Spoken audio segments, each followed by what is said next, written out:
সেগুনবাগিচা 1 নং unit, কাঁচাবাজার unit এবং 26-27 Topkhana unit BNP AGB unit কর্তৃক আয়োজিত আজকে গরিব ও দুস্থদের মাঝে ইফতার বিতরণে আমাদের মাঝে উপস্থিত আছেন ঢাকা মহানগর দক্ষিণ বিএনপির অন্যতম সদস্য এবং শাহবাগ থানা বিএনপির টিম লিডার জনাব শরীফ ভাই।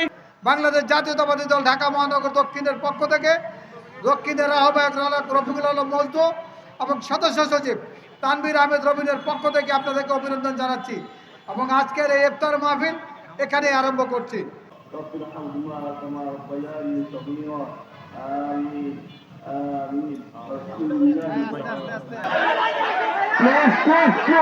আমি তো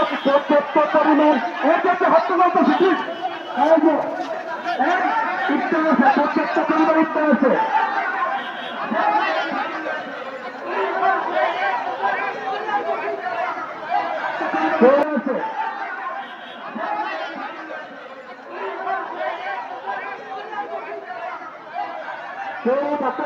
দর্শক দেখছেন এই মুহূর্তে বিএনপির ঢাকা মহানগর দক্ষিণের ইফতার মাহফিল।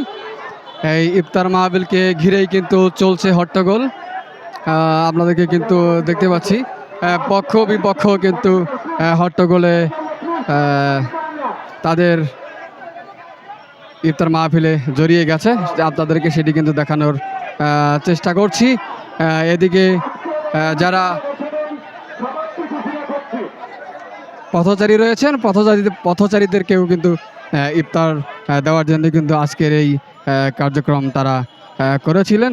আমরা দেখতে পাচ্ছি সেই ইফতারকে ঘিরেই কিন্তু হট্টগোল শুরু হয়ে গিয়েছে।